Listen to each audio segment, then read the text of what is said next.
Hello friend, स्वागत है आपका हमारे यूट्यूब चैनल कुमार सॉफ्टवेयर पे। ये मेरा CSS थ्री का सीरीज है। इस सीरीज में हम लोग CSS थ्री फुल डिटेल्स में पढ़ने वाले हैं। तो ये मेरा CSS थ्री का फर्स्ट लेक्चर है। इस लेक्चर में हम लोग CSS का इंट्रोडक्शन पार्ट देखने वाले हैं। तो इससे पहले मैं आप लोग को बताना चाहूँगा कि हम लोग इससे पहले HTML पढ़ लिया। तो HTML में क्या होता था कि आप HTML यूज करके कोई भी आप एप्लीकेशन बनाते थे तो उसका आप स्ट्रक्चर बनाते थे। लेकिन आपको अगर उस स्ट्रक्चर का स्टाइलिंग करना है, डिजाइनिंग करना है, तो हम लोग CSS यूज करते हैं।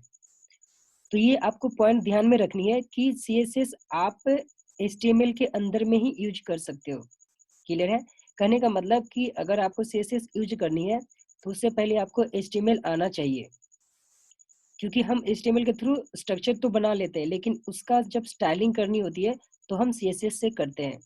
जैसे आपने बहुत सारे एप्लीकेशन देखा होगा, तो उस एप्लीकेशन का जो डिजाइनिंग पार्ट होता है या फिर कोई आप वेबसाइट बना रहे हो, उस वेबसाइट का डिजाइनिंग पार्ट होता है वो हम CSS से करते हैं।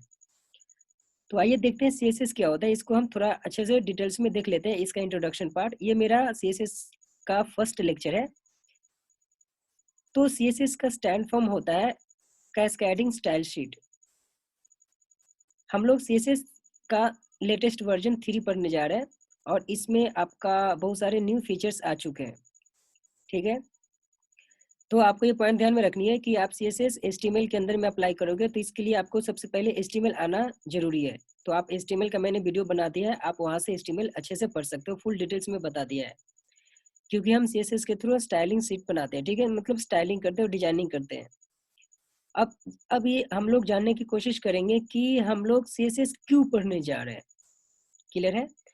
तो CSS पढ़ने का मेन रीजन है कि अगर आप CSS पढ़ते हो तो सबसे पहली बात कि जो HTML का टैग होता है उसको आप स्टाइलिंग कर सकते हो।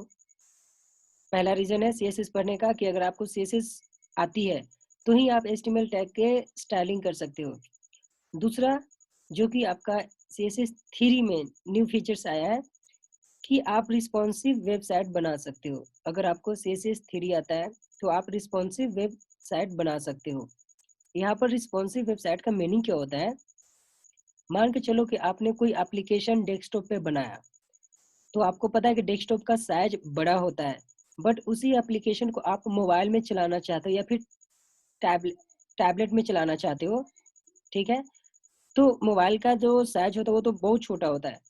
तो आप यहाँ पर क्या होना चाहिए कि जो जो भी आपने एप्लीकेशन बनाया डेस्कटॉप पे, वो एप्लीकेशन ऑटोमेटिक आपके मोबाइल में एडजस्ट हो जाना चाहिए। उसका विड्थ, हाइट और जो भी डिजाइनिंग का पार्ट है, स्टाइलिंग, वो ऑटोमेटिक एडजस्ट हो जाना चाहिए। इसी को हम बोलते हैं रिस्पॉन्सिव वेबसाइट।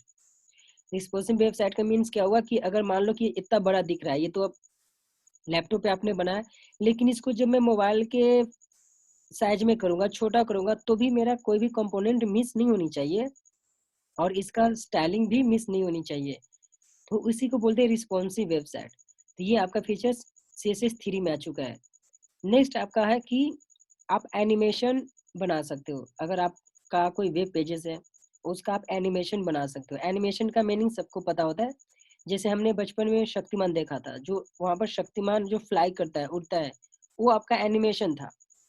तो आप CSS थ्री से आप एनिमेशन बनाओगे।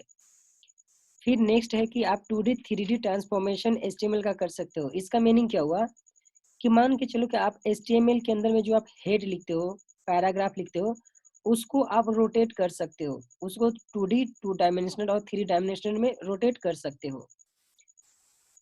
उसके बाद ये सब मेन यूज है कि आप पे जो जब आप वेबसाइट बनाते हो तो उस वेबसाइट का जो डेवलपमेंट का जो प्रोसेस है उसको आप फास्ट कर सकते हो। तो ये सब फीचर्स आपका CSS थ्री में आ चुका है कि आप जब एप्लीकेशन बनाते हो, वेबसाइट बना रहे हो, तो उसका जो डेवलपमेंट का जो प्रोसेस है उसे आप फास्ट कर सकते हो। तो फास्ट कैसे होता है?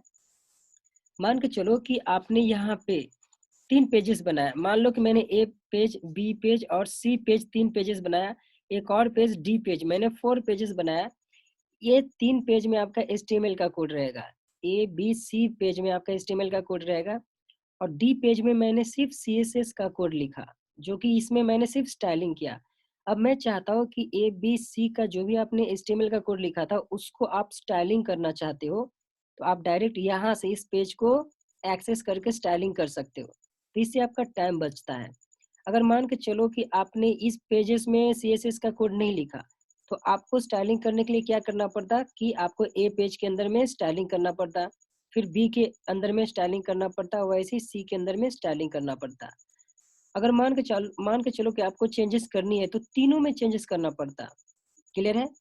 तो सीएसएस यूज़ करने से यहाँ पर प्रोसेस कैसे फास्ट होता है कि अगर मान लो कि तीनों में चेंजेस करनी है, तो आपने सिर्फ डी पेज में आपने चेंजेस किया, ऑटोमैटिक सब में चेंजेस हो जाएगा।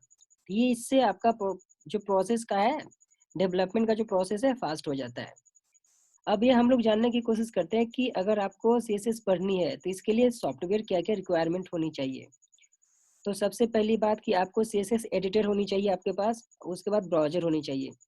सीएसएस एडिटर के अंदर में आपको क्या-क्या होनी चाहिए, तो ये आप यहाँ पर जो भी मैंने आपको एचटीएमएल एडिटर के बारे में बताया था, वही सेम यहाँ पर आप यूज़ कर सकते हो। जैसे Notepad plus plus, Notepad, Sublime, VS Code, Eclipse भी आप यूज़ कर सकते हो। ये आपका सीएसएस एडिटर है, यही एडिटर मैंने एचटीएमएल के टाइम में बताया था। तो इसमें से कोई एक भी आप यूज़ कर सकते हो। मान लो कि नोटपैड यूज़ करनी है, नोटपैड यूज़ करो, नोट प्लस प्लस यूज़ करनी है, प्लस प्लस यूज़ करो। और ये आपके सिस्टम पे ऑटोमेटिक मिल जाता है नोटपैड और ये नोटपैड प्लस प्लस। अगर जिनको सबलाइम इंस्टॉल करनी है, आप इंस्टॉल कर लेना, यूट्यूब पे आपको वीडियो मिल जाएगा कैसे इंस्टॉल किया जाता है। और अगर आपको जिनको एटम इंस्टॉल करना है, आप एटम भी इंस्टॉल कर सकते हो, वो भी यूट्यूब पे मिल जाएगा। मैंने जावास्क्रिप्ट का जो ट्यूटोरियल्स बनाया, उसके सेकंड लेक्चर में आपको ये मिल जाएगा। अब ब्राउज़र में क्या यूज़ कर सकते हो, ब्राउज़र में आप क्रोम यूज़ कर लेना। अगर आपको क्रोम यूज़ करनी है, क्रोम यूज़ करो, फायरफॉक्स यूज़ करनी है, फायरफॉक्स यूज़ करो। तो मोस्टली ज़्यादा लोग क्रोम ही यूज़ करते हैं, क्योंकि क्रोम जब आप यूज़ करोगे तो इसका परफॉर्मेंस फास्ट हो जाता है। अगर मान लो कि सर्वर से आपको कोई रिस्पॉन्स चाहिए, तो आपको फास्ट मिलता है वो रिक्वेस्ट रिस्पॉन्स, ठीक है? आई होप कि मेरा ये सीएसएस थ्योरी का इंट्रोडक्शन पार्ट समझ में आ चुका होगा। Thank you, bye bye.